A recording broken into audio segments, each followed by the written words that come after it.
Hello guys, good morning.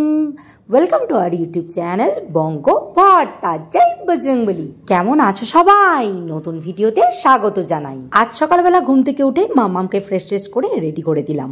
আর এখন মাম্মাম যাচ্ছে প্রতিদিনের মতন স্কুলে।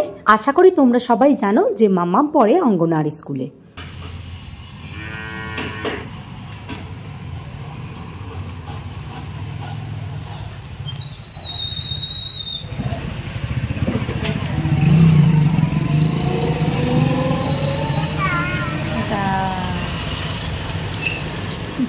তো এরপর আমি স্নান করে আসলাম। আর স্নান করে এসে দেখি আজ আমাদের বারান্দার শেডের স্ট্রাকচারটা একদমই রেডি হয়ে গেছে। এবার শেডগুলো বসাবে। তো আজকেই দেখে নিচ্ছি এই শেষ বারান্দায় রোদের ঝলক।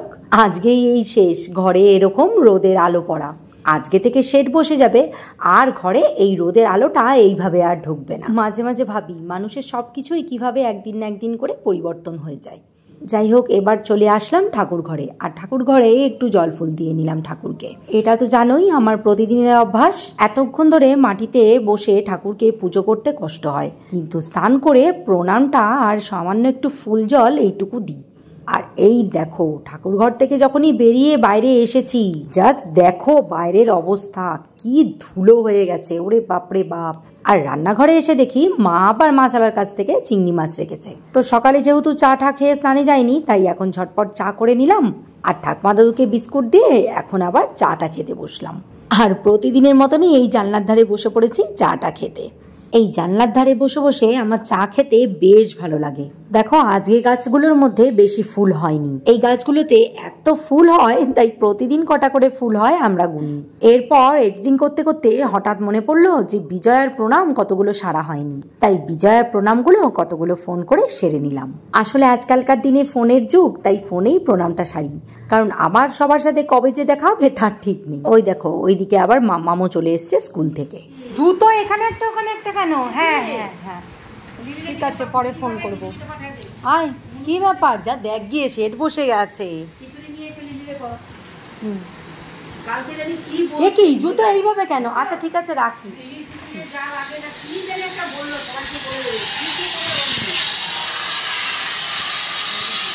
কি দেখলি? এই কই গেল সেটটা? ওইখানে রেখেছি। মাথা এগুলো বসে যাবে মাম্মা, তারপর কি হবে? তো এরপর বসে পড়লাম খেতে। আজকে মামামের স্কুল থেকে দিয়েছে খিচুড়ি আর ডিম সিদ্ধ, আর তার সাথে এখন একটু পাঁপড় ভাজা করে নিয়েছি। তো এই দিয়েই এখন সকালের খাবারটা খেয়ে নিচ্ছি। কি আওয়াজ বাবা! আরে আরে আরে আরে আরে খোল, ঘর অন্ধকারে।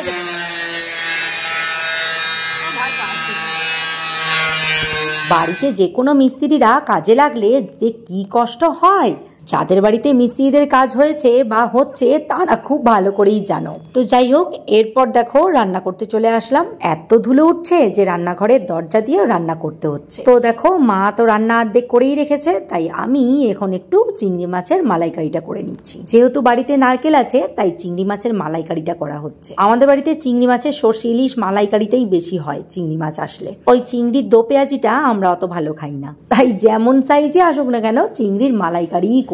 আর বাড়িতে নারকেল থাকলে তো কথাই নেই। নারকেল, সর্ষে বাটা, তিল বাটা এই দিয়েই আজকে করেছি চিংড়ি মাছটা। পোস্ত দিইনি, যেহেতু পোস্ত আমার সেভাবে সহ্য হয় না, তাই পোস্তটা দেইনি। আর আমরা যেহেতু একবেলাই মাছ খাই শুধু দুপুরে, তাই এতটুকুই রান্না হয়েছে।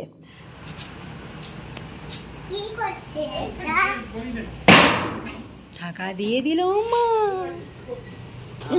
কি মজা কি মজা। তো এরপর আমি বসেছিলাম লাইভে, আর লাইভ থেকে উঠে দেখি যে শেডটা পুরো লাগানো হয়ে গেছে, আর মিস্ত্রি কাকুরাও বাড়ি চলে গেছে। আর তাই মা এখন সব ঘর দুয়ার মোছাচাচি করছে। আর মামামকে দেখো ওর দিদি আর পেছন ধরে ঝুলছে। এই মেয়েটা যে কি গেছো হয়েছে কি আর বলবো। যাই হোক, এরপর বসে পড়েছি লাঞ্চ করতে। খুব খিদে পেয়ে গেছে জানো তো আজকে। তো চলো এবার আজকের লাঞ্চের মেনুটা আগে বলে দিই। আজকের লাঞ্চের মেনুতে আছে মুসুরির ডালের বড়া দিয়ে লাউ শাক, ডাল, ছোট চিংড়ির মালাইকারি আর তেঁতুলের চাটনি। একদম হালকা পাতলা খাওয়া, ভীষণ ভালো খাওয়া দাওয়া হয়েছে। তো আজকের ব্লগটা একদমই সিম্পল। এই কদিন তোমাদের সাথে একটু সিম্পল ব্লগই শেয়ার হবে, মানে ডেলি ব্লগ। সামনে আসছে কালী পুজো, তারপর তো দারুণ দারুণ ভ্লগ তোমাদের সাথে শেয়ার করব, কারণ আমাদের এখানে কালী পুজোয় ভীষণ আনন্দ হয়। তো তার জন্য আর মাত্র কটা দিন অপেক্ষা করো। আর যদি ভিডিওটা ভালো লেগে থাকে লাইক কমেন্ট শেয়ার করতে কিন্তু ভুলো না। আজকের ভিডিওটা এখানেই শেষ করলাম। সবাই ভালো থেকো, সুস্থ থেকো, আবার দেখা হচ্ছে কাল। টাটা, জয় সিয়ারাম।